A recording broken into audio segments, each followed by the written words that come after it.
Everybody, welcome to BK Crypto Echo, where we echo the voices of people who are investing in cryptocurrencies around the globe.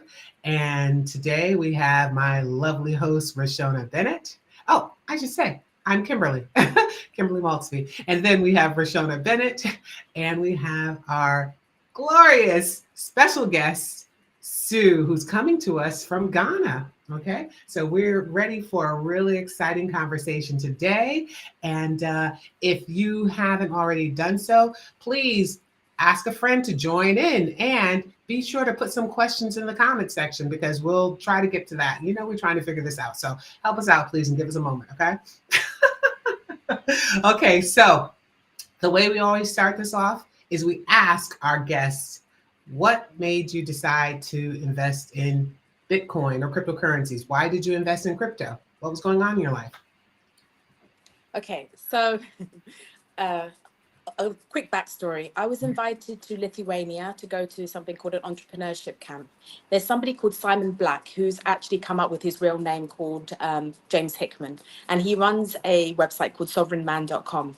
He has an internship, it's not running at the moment, called Sovereign Academy, where he invites 50 people from around the world to come and get trained. So his idea is he gets people and he wants those people to go and do good to help other people. That's the whole thesis. Mm-hmm. He believes in, freedom, sovereignty and all that. And so all you have to do is record a video and then you get chosen or you don't get chosen. And luckily enough, I got chosen. And so I went to Lithuania for a week with all these amazing, amazing people. And we had amazing speakers, and they're very much into what's wrong with the world, banking issues, what's really happening with the economy, and just to wake up. And so I met a fellow Brit there, and he was into Bitcoin. And then when I got back to London, I was like, okay. And I just went to all the events. And one thing stood out. This guy said, once everybody has access to a $5 smartphone and the internet, everybody will be free. So that was like, wow, everything fell into place, and I was like, this is great. Then obviously I found out that you can actually make money with crypto, and that was the ICO days. So then I went ham, and that's how I got in. But the initial premise was freedom for everybody, and then the narrative of, wow, you can make lots of money doing this kind of took over.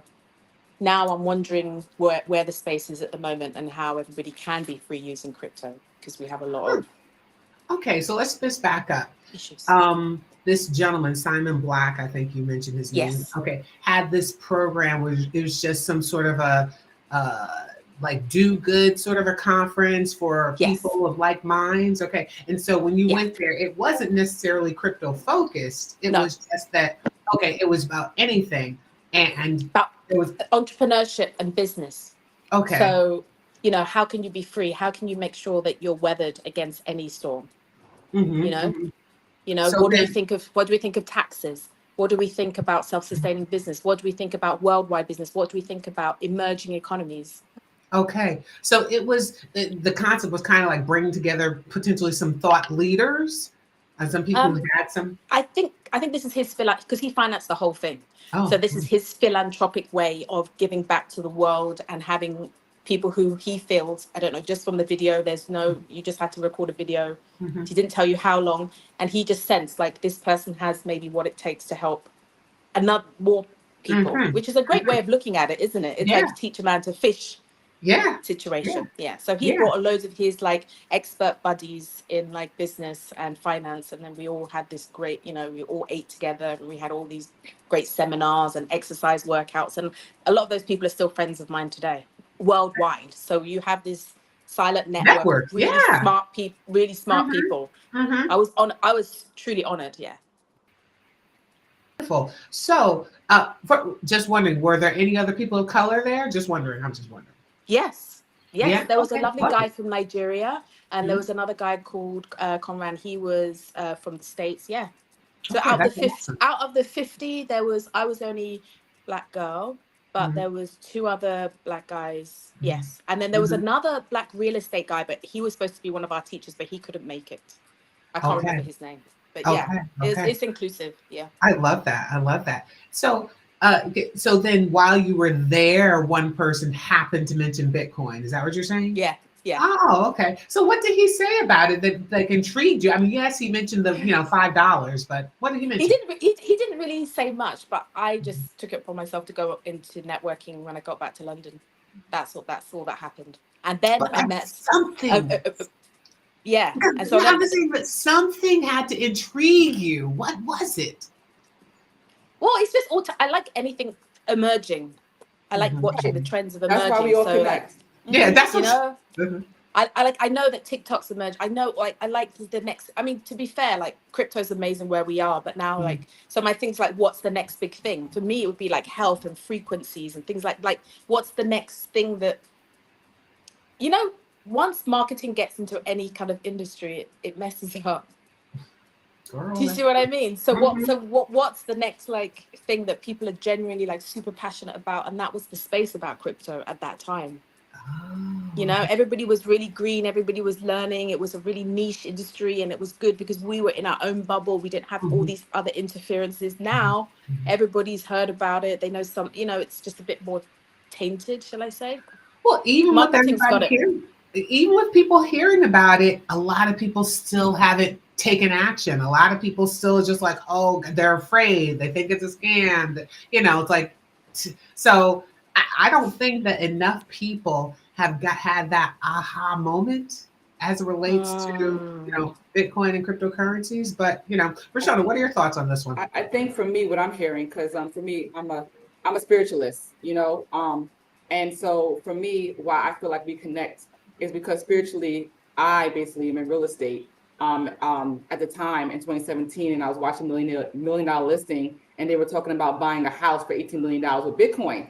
So energetically, before that, I was praying, and I was like, God, show me something that's new, that's emerging with finances, something that's emerging with technology, because I also am passionate about innovation.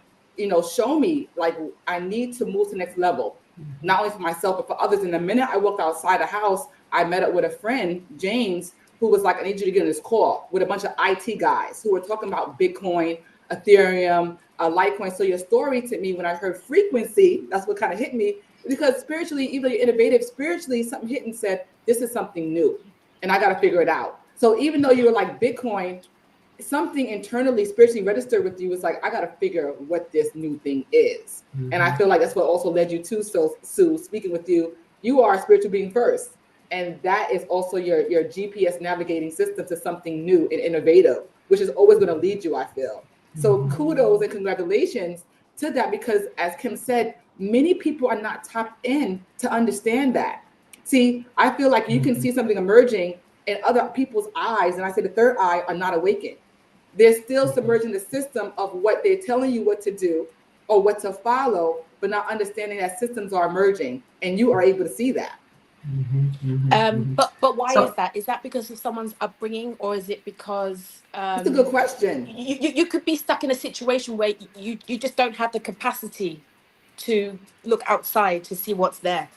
That could be mhm. time. It could be your situation. You know. 100%. I think it's a combination of all of that, but I do think when we talk about environment and family, I believe in my own spiritual journey that it's uniquely the individual, Me right? too. It's about where you are spiritually first. And if you're open to awaken to something new, because there are many people who are in situations who, if we can say, the underserved. And because something in them are hungry, they will see something different than someone who's making a 5, 6 figure income, who's like, I'm okay with my 9 to 5. Mhm. I don't see the world crashing around me, right? Because Mhm. they're comfortable, Mhm. right? Or Mhm. they're content. But the way I see us energetically, how we connect is that we don't live in content. Mhm. We're like, there's something happening new. And so spiritually, that GPS is like, guide me, Mhm. Mhm. show me, let it reveal itself. And you had that blessing to let it reveal and to connect you with the right community that Mm. now has connected you with other communities who are in the same frequency and vibration to what's happening new. Think about it.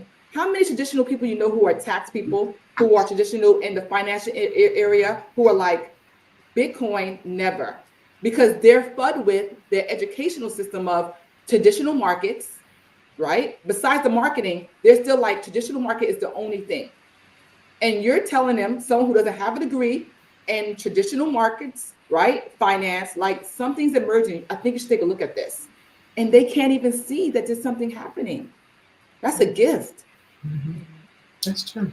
So as you ventured down that cryptocurrency rabbit hole, what was your experience? I mean, because you continued to go in, and you know, in a bit you can talk about what sorts of the assets you know chose to invest in, but like what kept you going? What inspired you? What you know, what motivated you? What did you see when you first started researching? And were there other people around you who were also researching the assets? And did that help you or no? Just, you know.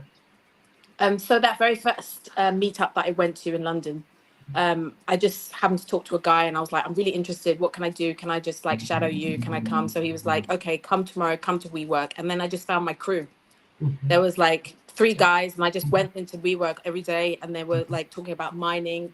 We had meetups and that was it. And then I just knew other people in the space and then it just kept rolling. The more and the people are just like they're just like interesting, curious people, Yes, you know, that's and it. That's I just love it. that. So That's that it. just kept That's me it. But, like you know, as you were speaking earlier about, you know, and Rashona as well, about like what was it in you? It's funny, within my family, I've always been a bit of an anomaly, always kind of like bouncing to the beat of my own drum, doing my own thing. This seems interesting. Let's go down. Let's go try this. Oh, that sounds interesting. Let's go find this. And my mother always said, I know you just like, yeah, okay, Kim, I'm sure you'll figure that out, you know, and like just go ahead on because I always seem to, you know, follow that path to something glorious, you know? And so it's like, I feel like there are people in this world, like you guys are like that. You're just like, oh, you're not just doing what everyone else is doing because, you know, that's what's before you. Yeah. Like you're the tinkerer.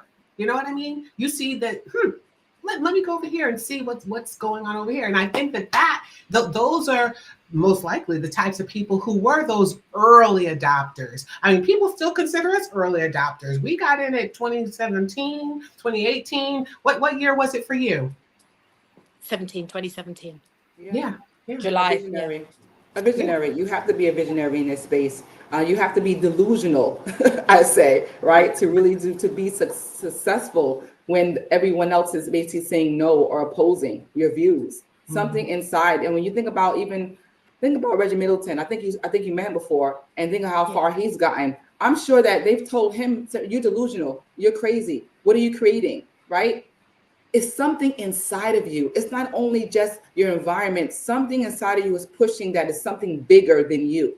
And you're searching to find that clue. And it's beyond, like you said, it's Bitcoin, it's been marketing, but we knew that there's something revolutionary happening. And this is actually just still the beginning. So in your heart of hearts, right? Because now, not only did you find out there was something emerging, you found out, okay, I found my soul crypto, I found my soul family, right? That are innovative. But now what actually made you push the button to actually now purchase, to be like, this is really real and tangible? Oh, I didn't even, I can't answer that. It just happened. I mean, I was Ether Delta days. That's how far back I mean, my background, I was always in tech. I studied computer science and economics. So I was always a techie So it wasn't, I didn't think it was such a, because it was just tech. It was, as long as I knew how someone taught me how to use the systems, I was fine with it. So I don't think it was such a leap for me because I'd already been programming and developing and bit in the past. Well, I see that you're also very passionate. We talked about that, and I feel like you're a philanthropist, right? And so, yes, this might have been part of your DNA, your makeup, but because you're a philanthropist, I feel in your heart you want to share with everybody else. Has it been complicated for you to really share the vision of where technologies emerging, innovation in crypto and Bitcoin, and what has been the challenges for you that you see? I'm kind of a lone ranger, to be very, and sometimes I found it's easier to, if someone asks me, then I can give my opinion as opposed to spreading to people who might not necessarily want to learn. Can you ask the question again, please? Apologies. Yes, being that this is something natural for you, you say you have a background in tech, right, innovation, but in your heart, even speaking to you before prior, you're very passionate about the world and influencing the world. So how has that been challenging for you, being that this is your natural way of seeing innovation? You have a tech background, but there are people who are not built like you. But this is something that can actually help the world, this innovation and evolution. How are you spreading the message, and how challenging it has been? This space is not for the faint-hearted, and it's to do with people's money. And people equate, like, they work their hard and to get this money. So for me to come in and say this would be a great way for you to retain your money, it's tricky for me to. I prefer if someone comes to me and then I'll give you all the help in the world. I'll give you all the resources. But when it deals with people's money, I can give you all the tools, but in telling people, I mix within the crypto circles. Yeah. Actually, yeah. And Well, I mean, I'm in Ghana here. So here we have a serious issue with our local currency called the CD, which is pegged to the dollar. mhm. So the best thing is for me to tell people, okay, then save your money. But in Bitcoin, they can't necessarily comprehend it because it fluctuates so much. So put it in USDT, and is USDT safe? So there's loads of questions I keep asking myself. So I don't feel as if necessarily I have the chops to advise people willy-nilly. Well, you're not a financial advisor. None of us are financial advisors. All you can do is talk about your own personal experience. And so with that, it's interesting because I was going to ask you about what is the climate like with people who are crypto curious or investing in cryptocurrencies in Ghana, especially. I know during an earlier conversation, we talked about because of the cost of assets versus the income of the majority of people in Ghana. What is it like, and your experience in talking with people, what sorts of assets do they gravitate towards, and what's just the whole experience across the board?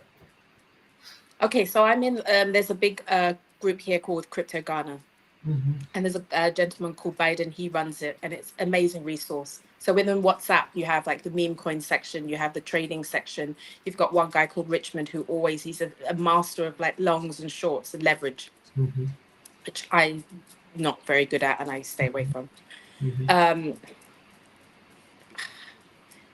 I honestly, I feel that the community of Crypto Ghana is very tight here compared to maybe London, because maybe it's a country in general. In Ghana, everybody seems to gravitate towards community, looking out for each other. I'm not saying London and other countries, Western countries, don't have that, but it's especially prominent here. So when you walk down the streets, I'm diverting, but you greet somebody, but you literally have to take time to greet someone and say like good morning, and so it's more like taking care of your fellow man. And crypto, we know, is a PvP kind of game, right?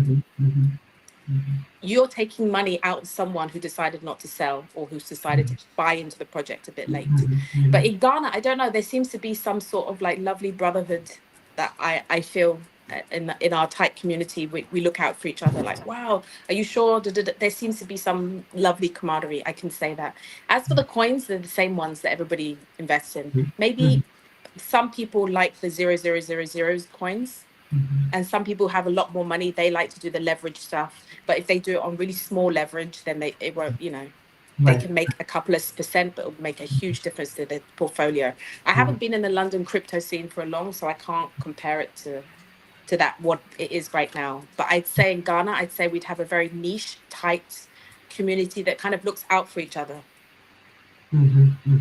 It's funny, that's the same sort of thing we have in BK Crypto. That's kind of why we formed, because we were out there doing it independently, and then we met some like-minded individuals kind of organically, and so that's how we support each other, to bounce things off of each other, so we're not out there flying blind.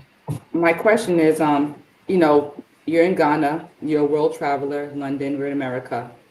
Is there a need in this specific time for innovation of money? Is there a need for a change in our monetary system? And is crypto the answer? Whether you chose Bitcoin, whether you're choosing Ethereum, is there a need at this time? Because I think it's about every 75 to 100 years, the monetary system changed. Is it time for something new to happen? This is definitely time. This And is why? absolutely the time. Okay, so just say now I'm somebody here and I make crafts or I'm a designer and I want to sell something to you, yeah, in America. So shipping you can't get a hold, you can't get around, and shipping is kind of costly. I have to ship something to you. Mhm. How would you pay me in this moment? PayPal we don't have access to here. You can use like one of the banks, okay? But all these people want to take their cut.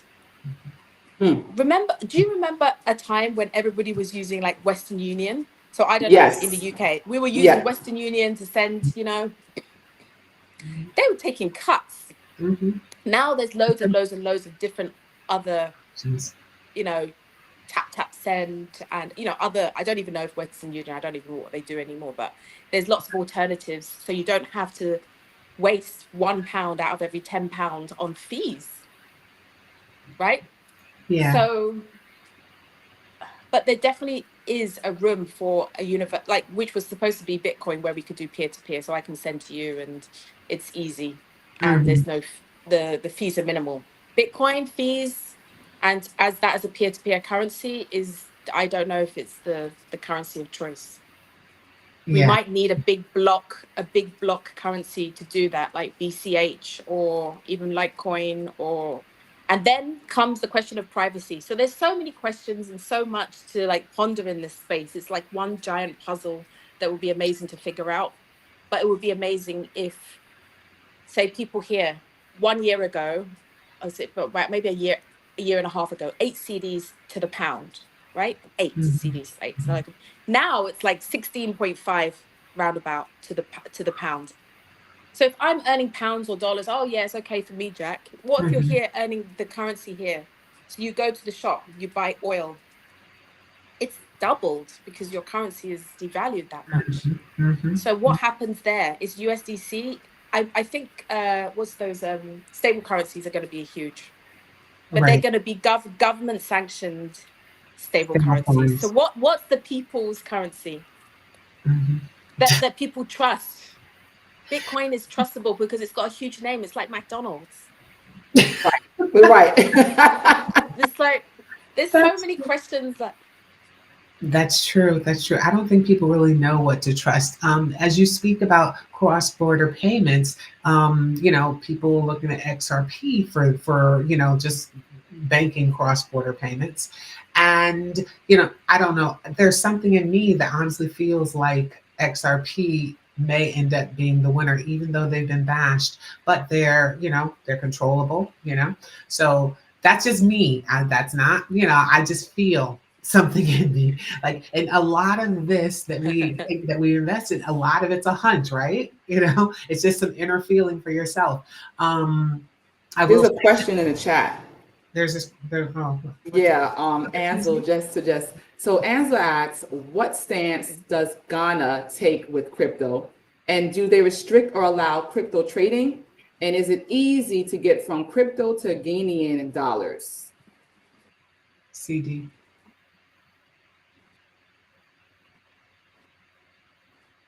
Hello? I think she Oh, she paused. froze. Okay, no. I think you're back. You're back. You're back. Sue, you're You want me to back. ask the question again, Sue? Oh, she can't see it. She can't hear you. I don't think so. Yeah. Sue? Yeah, the connection was a little bad even before we started today. oh dear. We can we hear We you. can hear you. We can hear you. We hear you. Ah, okay. Maybe she can log out and log back in if you can hear us, Sue. Maybe try logging out and log back in. So, uh, Yep, she's yeah. gonna log in and log back out. So this is the international connection. These are the things that happens, and hopefully they'll fix that too on a quantum level. Uh, yeah, So we yeah, won't have to deal with that at all. But yeah. if there's any other questions in the chat that you have for Sue, or want to enjoy the conversation regarding being in the space of What does Bitcoin mean to you? Do you think it's time to revolutionize our monetary system? Do you think the old system is basically booted out and that it's time for change? Sue, can you hear us now? Yes, I can hear you. Apologies. Yes. Okay, Yes, there's perfect. definitely time. Yeah. I'm looking. Oh, I wanted to say hi, Reggie, quickly, because I just saw he had a comment. He came to Ghana and he was so hospitable, and we had like a lovely meetup, and we sat down and everybody was asking questions, and like we were like in the presence of royalty. Anyway, hi. This is true. Listen, you know what? It's so powerful that you said that, because we have to give the flowers to those who are fighting for us on the front line. I don't think people really understand Reggie Middleton and his fight, and that he's been doing for so long, you know. And a lot of times we always want to hear the negative, but it's when you're fighting for something for the greater good with integrity, there's going to always be a fight with the system. They never want to see you basically win. And so Reggie has surfaced in many levels of fights, and to be at this stage in his life now, I am grateful that not only that he looks like us, but he's also for us, and he's going to win. Yeah, He's winning for us. So that is awesome. Okay. he just said, He said, "You're making me borders are blush." hard. The borders are Just hard. had with the videos the same problem that exists within currencies. Exactly. There was a question with Ansel. He said, "What stance does Ghana have to take on crypto? And do they restrict or allow crypto trading? And is it easy to get from crypto to Ghanaian dollars?" Oh, okay. So that last question, yes, there's lots of P2P people. So I can send USDT to somebody and they'll give me or dollars. That's absolutely no problem. There's loads of people because they can make money using some of the apps and trade USDT. So that's absolutely no problem. Ghana's wishy-washy with their crypto, so they're not pro and they're not against. They're just No set regulation yet. Yeah. They're watching. Yes, exactly. So if you go to them, they'll give you a very democratic answer. Or we're looking at it. So that's they don't. You're allowed. You can use Binance, Bybit, all of the central yeah, you can use all the apps here. Okay. So that's no problem. Yeah. That's good. That's good. But I mean, but people do distrust banks here, because I mean, I have a friend and she put money in the bank and they take fees. And say if you're expecting you send me money from the US, I don't have a Ghanaian bank account here, but if you sent me to my business bank account, it takes like 3 days for them to process. Like, Still. what? I mean, that's just like using a check. And so meanwhile, they're happy, they're making their interest and things like that. So I think there's issue with bank. People have an issue with banks here. Yes. Yeah. And Distrustful. Especially with their bonds. I think we had an issue with bonds. Bonds are supposed to be the safest thing that the government guarantees and stuff. There was an issue with bonds here. I can't give the exact, I don't want to give the wrong information, but there is mistrust with the banks here, I would say generally. But we have something called Momo. So we have a phone network called MTN. It's a South African company, I believe. And so I can send money to you just with your phone number. And so that's how I move around. It's easy. So if I could do USDT to my Momo CDs, and then I can pay, and that's how I can move around. You can pay taxis. Everybody generally accepts Momo. Oh, okay. So Yeah, that's Momo stands for mobile money. So I think a lot of people actually trust mobile money more than they trust banks, but don't quote me on that. Digital money. They call spiritual God money. But right, you can't feel it, you can't touch it, but you know that basically it's abundant. You know, I think the challenge is for most people hearing you is that people don't even know what money is, right? And so when we are coming from this tangible place of this dollars that are no longer backed by anything, then we go into the digital aspect. I don't know, do you guys have credit cards in Ghana? I'm not sure, but the credit, like interest rates, Credit like system. 30+%. We have 30+% Okay. is the interest rate. So I don't think credit cards are like common, because at 30% interest, who wants that?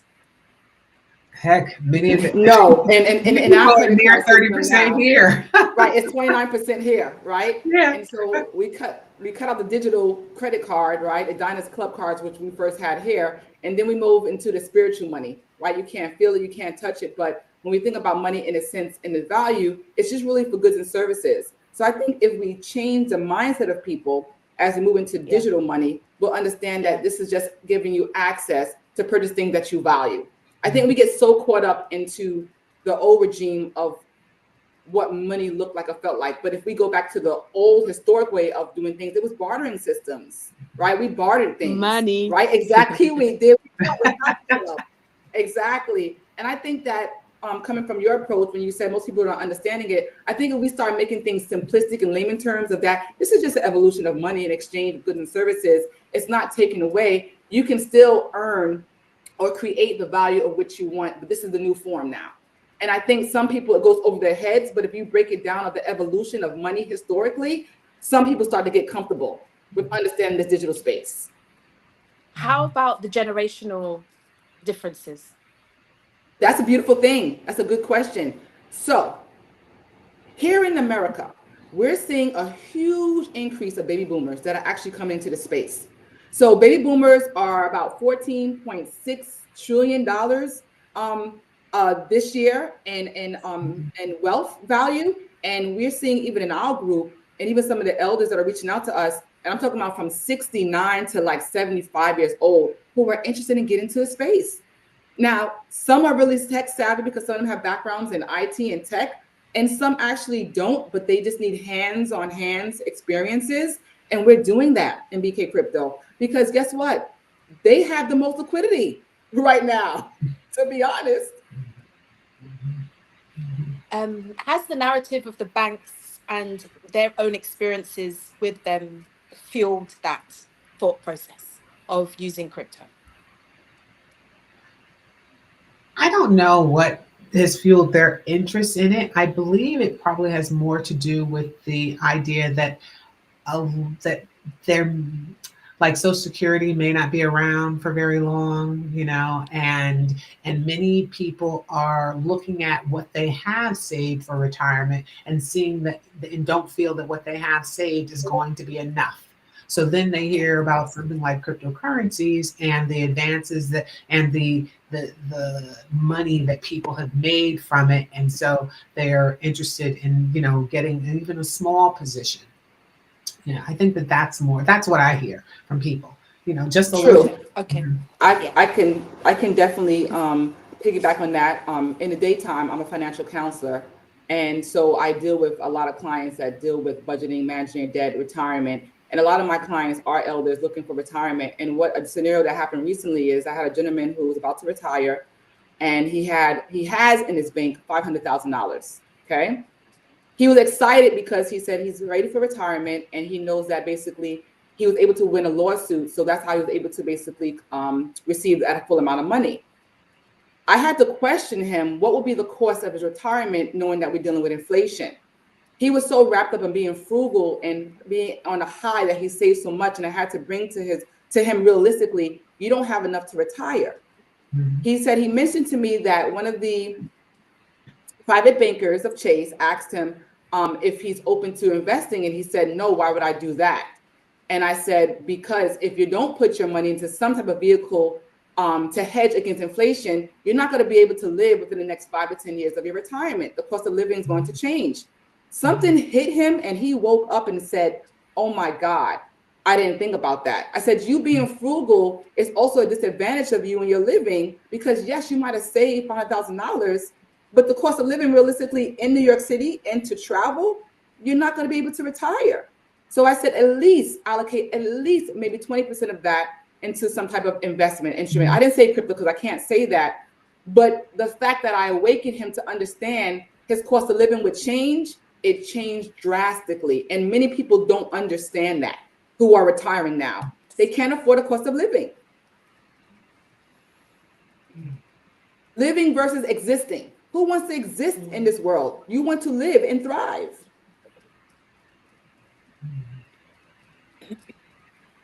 Yeah. Okay, that makes total sense. So they're in the stage of preserving wealth. And then you're actually saying to even preserve the level of standard that you have now, it's not going to be 500K in the bank is kind of crazy. In UK, like in bank terms, I think only £80,000 is, you know, if the banks collapse, that's all they will insure you for. Oh, 80,000. Wow. I don't know. I pounds, yeah. I don't know if that if what it is in the US, but in the UK it's only £80,000 per bank. And And you're saying in sometimes the the UK? banks they have, Wow. Here it's yeah, they insure you for. $250,000. That's what I'm talking about.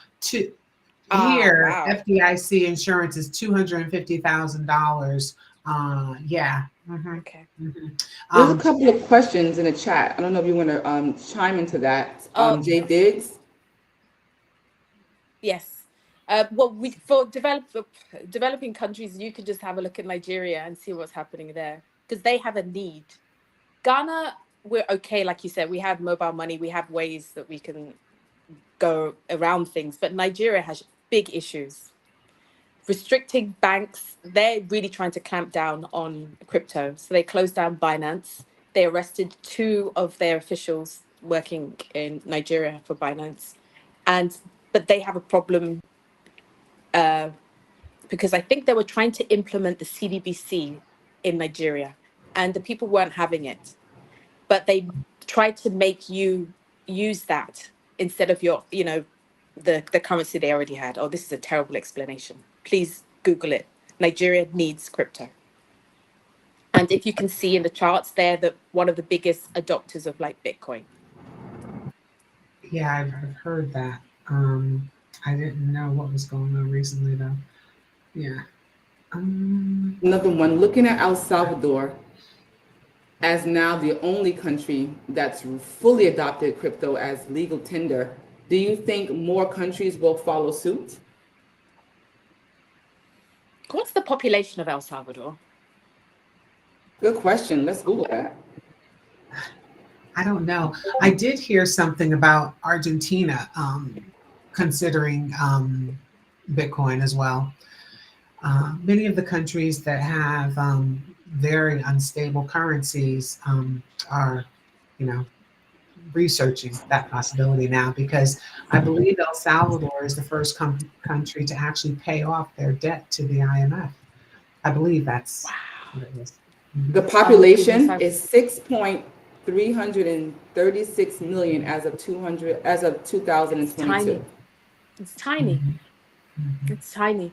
So on the other scale, Nigeria is actively trying to say no to Bitcoin and crypto as legal tender. There's someone. Oh, Ansi. Okay, great. Regarding the e-Naira, locking down Binance restricts capital flight. Correct. Meaning taking money out of the country. Okay. So they want to keep money in the country, and using crypto, you can take money out easily. Yeah. But isn't that all countries feel the same way? Right? And so to that point, America in the sense of doing the same thing, right? So maybe they allow us to take the money out, but the way that they're going to control it is by purchasing it all to control it, what goes in and out. And that's the way America's doing it. So you have BlackRock that's purchasing all of Bitcoin. You have Fidelity and other high private manager firms. And so their way of control is we can't control the people, but we can if we basically control the money. And so in a sense, they're dictating how we spend. It's going all around all the countries. Is it ever going to change? The people actually supposed to rule the country, and the government is supposed to be the supportive of the people. Yeah. I don't think people realize, like back in the day, you didn't have to ask the government, oh, can I start a business so I can do that? You know, you didn't have all these like steps that you have to take. You didn't have to ask permission for everything. Everything seems very much permissioned and controlled now. I mean, even when I go back to UK, these are like silly, like basic examples, but everything is like drive at 20 miles an hour, like on these certain roads, like it's really literally like a representation of like stay in your lane, do this, do that, let's clamp on every little like freedom you have. And it could be insignificant, like driving. Yes, we need to drive slower so that we have less accidents on the road and things like that. It makes sense, but the way that they do it, it's you feel so caged in. It's interesting. It's interesting how everything's moving in terms of media, in terms of lifestyle, everything. I think that's one of the reasons why I love Ghana, because it feels more free. Mhm. How long have you been in Ghana? Oh, it'll be 4 years this year now. Oh, okay. That's awesome. It'll be four Congratulations. years. I mean, I keep going back. I go back regularly, but I see the potential here, Mhm, definitely. mhm, mhm, mhm. Definitely. So, But for like a happy life, an advancing country, it's. Oh, Reggie, yes. if there's a link to call, I'd like to be happy to join you ladies.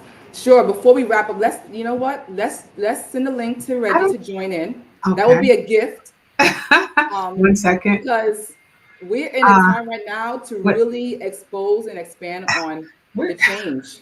So I'm we'll ready. send you a link. Dylan's gonna send you a link right That's now, what's, Reggie. okay. Great.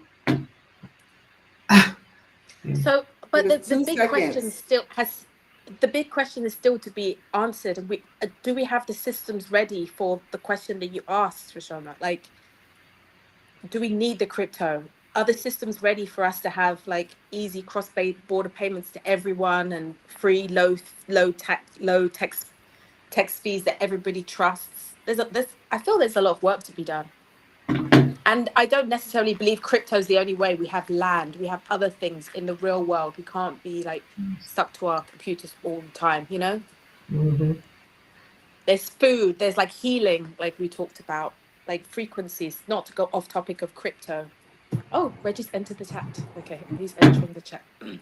Got So it? I'm curious and I'm learning as much as everybody else about how all this is unfolding, but it's quite exciting that there are possibilities that we didn't have before.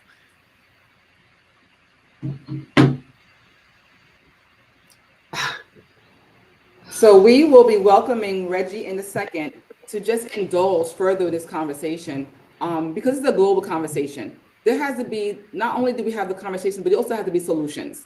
There are people who are living in fear, people who are not understanding fully what's happening around the world, and providing people with the solution to what's happening with the emergence of the financial system, the monetary system. We're going to talk about that today. And thank you, Sue, so much for just being present and sharing what's happening on the other side of the world, because a lot of Americans, to be honest, Sue, are closed in. They don't know what's really happening. I kind of sense that sometimes when they come over, when some African Americans come over here, because it's really not the same system. How Mhm. things operate over there and in the UK is very different how it operates here. Here, sometimes you have to tread like small, get to know people, feel things out. Sometimes I think sometimes you just want to come in and then just smash everything up and go for it, which is amazing energy. But sometimes it doesn't work over here. Sometimes there are gatekeepers and systems that you have to follow and procedures that have to be met.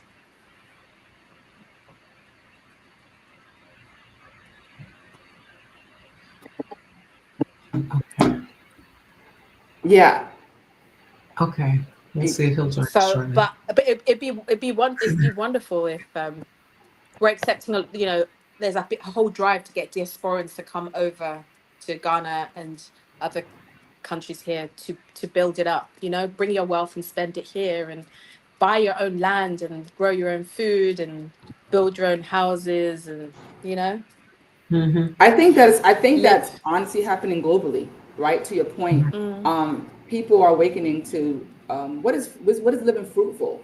What are my choices where my money can basically expand further in other countries, but not to just go to other countries just to take, but also to give back, right? How do we expand in helping Ghana, Nigeria, um, El Salvador, and other choices, Costa Rica, Bali? I mean, people are offering around the world residencies right now because of yeah. what's happening in America. I don't know if the same thing's happening in Europe, where you see influx or increase of offering to people around the world to come and move to these countries or work in these countries and be compensated for what they have to offer. Yeah. This is something that most people didn't really think this actually will happen. But I think most of us don't realize that things evolve. And when you look at the cost of living and Mm, your health, A lot of people are not healthy here in America either. You know, you said healthcare, educational system. How can we improve that? Is that packing up and going to another country where you get treated better?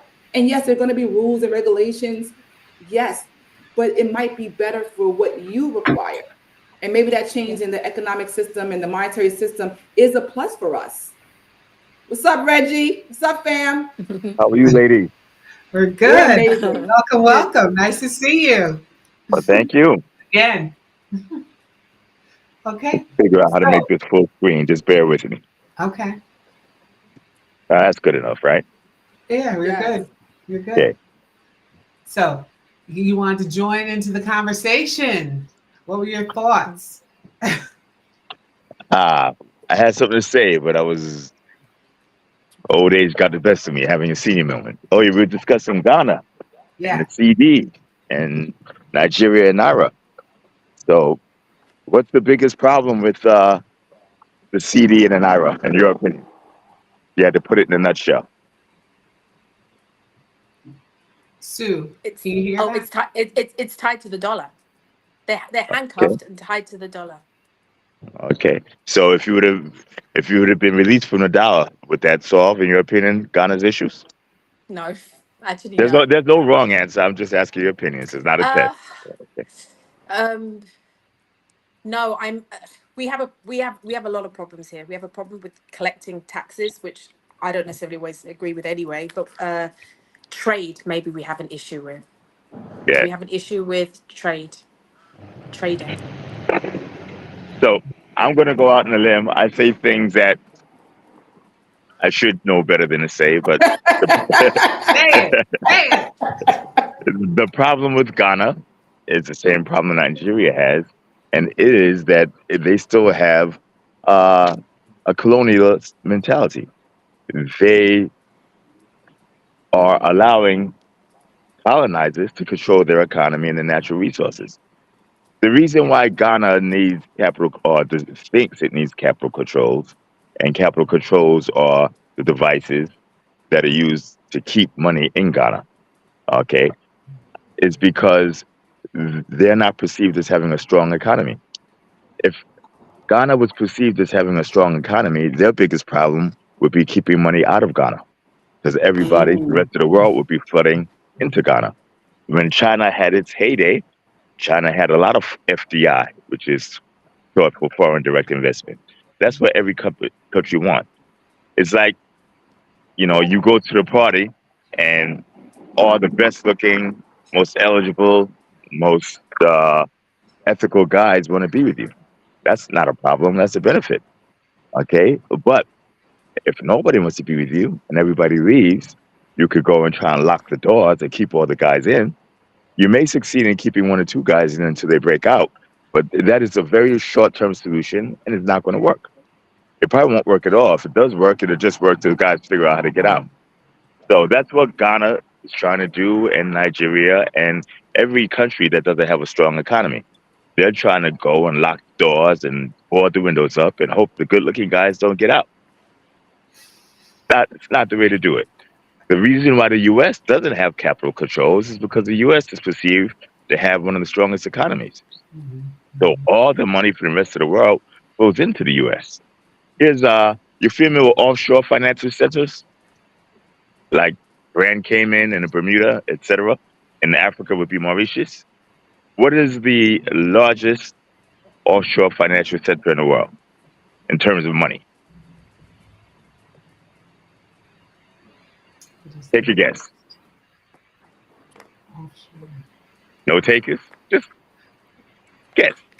Would it be like Bermuda or the Cayman Islands? Cayman Islands. What would you think? The Cayman Islands. Cayman Islands. Cayman Islands? Okay. I think it's Delaware, Really? because Oh, almost every major corporation in the world, yes. or a major corporate entity in the world, has a Delaware presence. It's registered in Delaware. Not every major corporate entity in Delaware, not every major corporate entity in the United States, but Europe, Asia, Africa, many of them. Okay. Airplane leases, the vast majority of them are taken out in Delaware. Delaware is tiny. Okay, there's Wow. there's some entities, some families in Africa who own more land than Delaware, but they are the largest. Now, you don't see countries saying we're going to raid Delaware and prevent other tax evasion, etc., because Delaware is in the U.S. and the U.S. is that favorite party. The U.S. has a very hard currency. I heard somebody say that the fiat currency, the dollar, is not backed by anything. I disagree with that. It's not backed by a typical hard commodity, but it is backed Right. by very, very large United States weapons.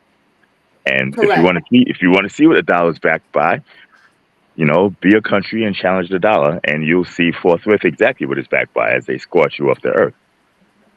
You Since understand what I mean? 20, yep, since the 20 wars that are going on around the world, most people don't even know what's happening right now. It Yeah. makes a lot of sense. So the solution, I spent a lot of time in Africa going back and forth in 2017, 18, and 19, trying to introduce my technology and solve the soft currency problem. Uh, Unfortunately, countries like Ghana and Nigeria are too busy, locking the doors and boarding the windows up and trying to handcuff all the handsome guys so they don't get out. But what they should do is they should increase how they look or appear in terms of attraction to the men. And that way you don't have to board the windows up and lock the doors. The guys that are trying to break into the doors, they get at you because now you're attractive. That is a little more difficult short term to do than boarding the windows up, but it's a hell of a lot more effective. Okay. Now, how could Ghana appear to be more attractive? I'm not talking lipstick and makeup and everything. Ghana is currently the Africa's largest producer of gold. Yep. Gold is one of the most universally sought after commodities in the world. And Africa is one of the biggest producers of gold as a continent. And Ghana is the biggest producer as a country in Africa. It used to be South Africa, but Ghana's gold is easy to get to in South Africa. And South Africa's gold has been mined on the surface. Everything else is more difficult. And South Africa's politics have gotten too bureaucratic. I'm not going to speak much more on that, but there's a reason why they fell. So my idea was to take Ghanaian gold, tokenize it, and have a currency called the Afro, the e-gold African version, the Afro, like the euro, and then have that be the unit of account to do trade in. Now, I gave Canadian maple leaf to one of my camera crew in Nigeria, in Lagos, 2018, early 2018. I think it was worth about $120 when I gave it to him. Okay. And that was in dollars, $120. Right now, it's worth about $230, which means it's probably worth 3 to 4 times that in Naira.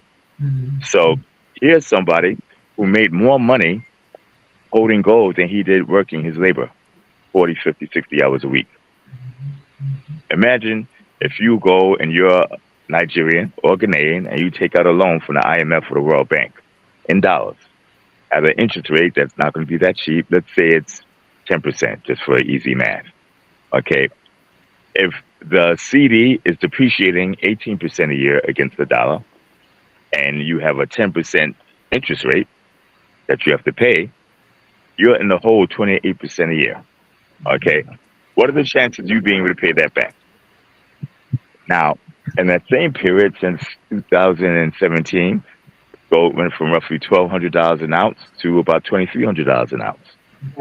Just a little under double. That means if Ghana would have taken out, capitalized on my idea, and if they would have taken out a $1 billion loan from the IMF or the World Bank, they'd have to pay back sort of over $500,000. Let's say about $600,000. That means you could take out a loan and you could save money by taking out a loan. It's cheaper for you to borrow people's money, pay them interest on their weak currency, weak relative to the dollar, and then it is to use your own capital. And the reason that would have worked out that way is because Ghana would have been taking advantage of its own natural resources that it's rich in. Both. Instead, it's using a fiat currency trying to emulate the colonizers that colonized it.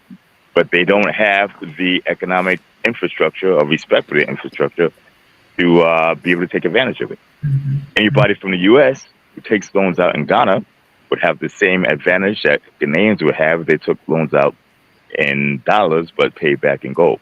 Mm-hmm. So just a quick Reggienomics lesson. Not as smart as all those other guys, but I can add 1 + 1 and 3 - 2 like you wouldn't believe.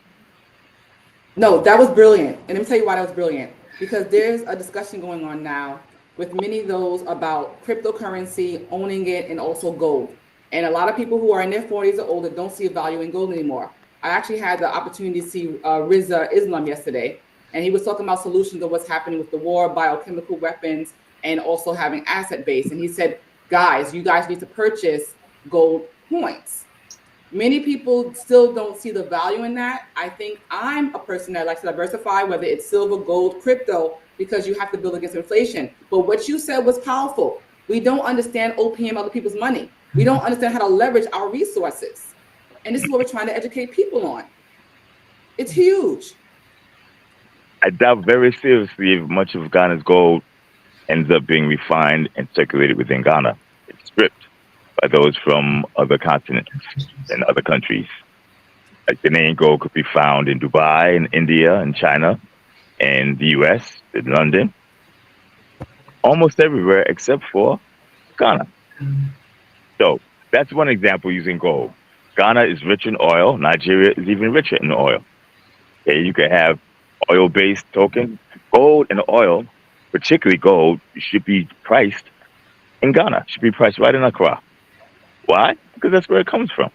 Instead, it's priced where? In London.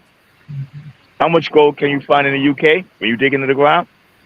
Nothing, except for what was buried by the people who had the boating accident. You understand what I mean? So Okay. basically, you're saying for us to leverage what we have, or other countries to leverage their resources. Right. You have a currency problem in Ghana, which is the richest country in the world and the most stable hard currency. So how does that work? Everybody asks, why are African countries some of the poorest? It's because everybody takes their resources, and they still do.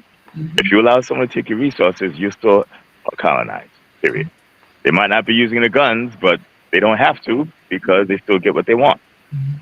Now they take what they want. They don't have to shoot at people and handcuff them. The handcuffs are more psychological and mental. And it's not just Ghana. We were discussing Ghana. It's not just Nigeria. If you look at other countries, I don't want to say a particular Asian country, but there is one prominent Asian country that goes through other countries and gives them credit lines and loans. Say, I'm going to help build up the infrastructure. And they pay for them, or they finance the infrastructure build out. But the terms of the financing entail you have to use our labor. So they ship the labor, the employees, and the intellectual capital from way over in Asia to places like Nigeria, Ghana, Kenya. And then they build out ports and bridges and roads. But these countries don't get the benefit of the labor because it's going to that other country. So if you have a big project, let's say it's a port, and it's a large port build out, it employs, say, 600 people. The salaries that go into the 600 people are then disseminated, spent in the communities and in the country. So you hire 600 people to build out a port, all the restaurants in that area are enriched, all the clothing stores are enriched, the banks are enriched. It goes into the economy. Instead, if you're using foreign labor, it goes right back to where it came from. And then once it's built, as it's being built, the expertise of building up should be going to the country where the thing's being built. But instead, going right back to where it came from. And then the financing is at draconian terms. And it's at draconian terms that are not asset liability match to the currency of the country that's having the build out. Fancy way of saying they're going to default soon because they can't afford it, which is exactly what happened. The country I'm talking about is Kenya. And their largest deep water port, they had it built. They got almost no benefit from the employment. They went to the Chinese. They got no expertise benefit from it. They went to the Chinese. They didn't even get the port. The because that meant to the Chinese when the Chinese foreclosed upon it because they were late on the payment. China owns the only deep water port going in and out of Kenya that I know of, which is a shame. You could go to greedy as New York hedge funds and get a better deal than that. Yeah. Greedy butt, Yeah. that ass. Mhm. Okay, so That was that. go ahead. I'm done.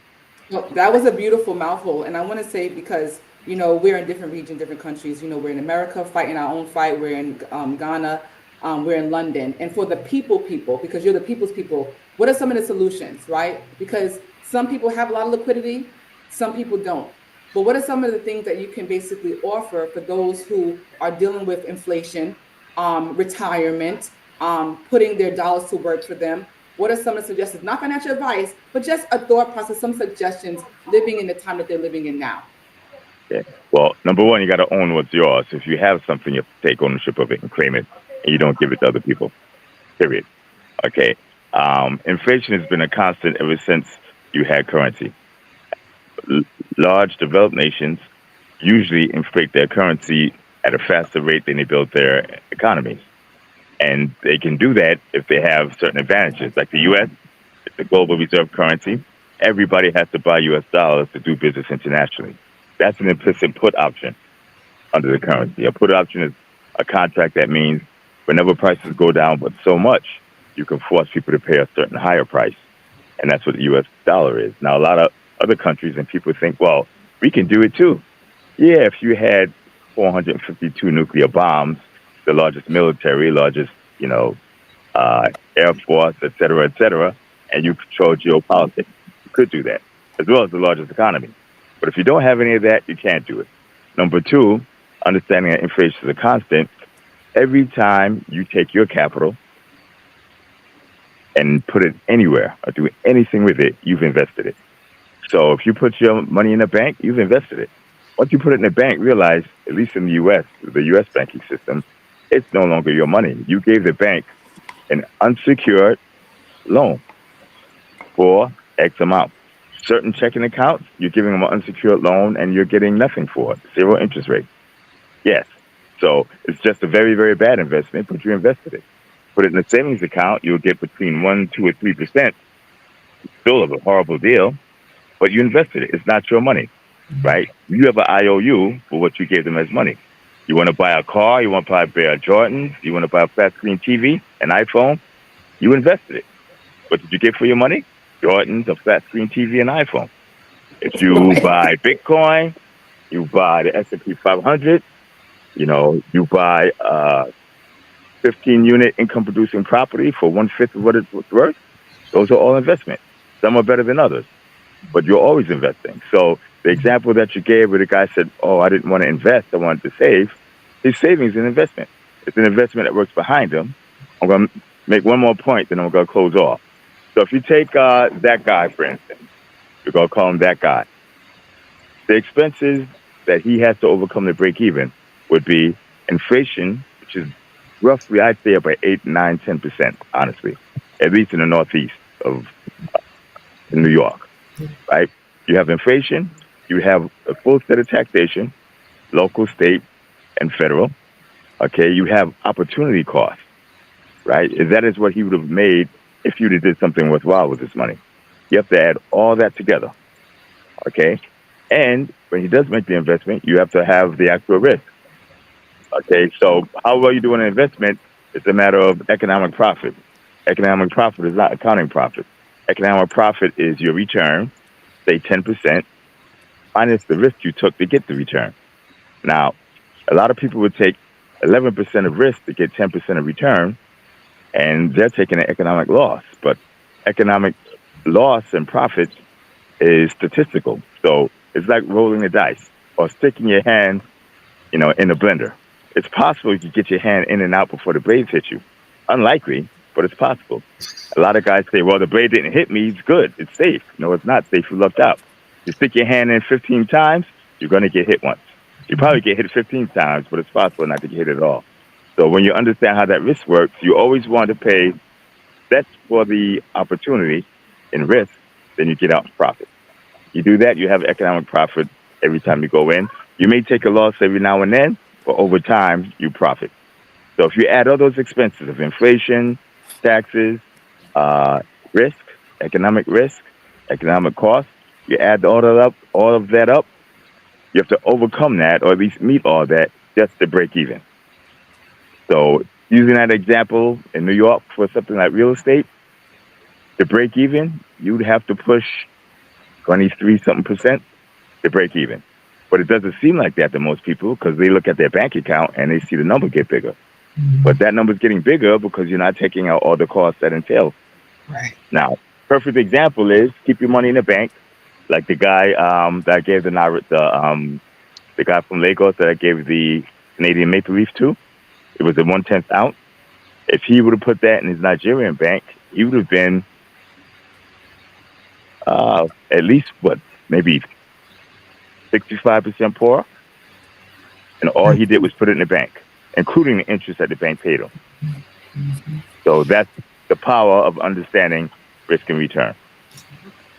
And that's it. I've talked too much now. Good to see you. Thank you, Reggie. It's always a pleasure. Always. Okay. Continued abundance and love and light to you in all that you do. We're cheering for you, brother. Well, thank you very much. Thank you. Okay. Thanks, Reggie. Okay, goodbye. Thank you. Okay, bye. Bye. That's a good name Yeah, for that's him. beautiful. Risk and return. Risk and return, Reggie, baby. risk or return. The R&R. So we're going to end this because there was too many jewels and nuggets just being said. It's R&R, risk and return, relax and relate, relax and release. Man, if you didn't get the gems and understand what's happening, we broke it down in so many levels with our beautiful guest, Sue, and just taking in what is happening around the world. Mm-hmm.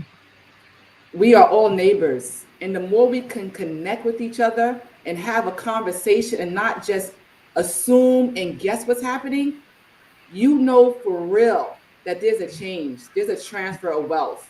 And once you tap in and connect with beautiful souls and beautiful people, BK Crypto Squad, Stack Squad, we're connecting. Stack is from Cameroon and Nigeria. They do trading with us. We are a community. BK Crypto, we do coaching. We do financial soul healing to get in tune. We have community network. Why? Because your network is your net wealth. Your network is your net worth, right? And so we're not limited to the seas. There's no borders for us, BK Crypto. We are international. We are divinely given because we are changing, empowering lives. And the more we know, the more we can do. It's about creating solutions and knowing that you are the solutions to your challenges, to your problems. So dig in, do some research, and connect. We are here for you. Sue, any last words you want to say to the people? If anybody is coming to Ghana and wants to meet, and my boyfriend co-owns a place called One Corner Garden, and they accept crypto. We do meetups and always welcome people who need any help in Ghana, crypto, Bitcoin, or other stuff. You're truly welcome. There's also a guest house. For any resources you need in Ghana, if I can help or the community here can help, then please get in contact. What's the name of the facility again? One Corner Garden. Oh, One Corner Garden. It's One Corner Garden. It's in the center. It's in the center of Accra, and he's just opened his own distillery.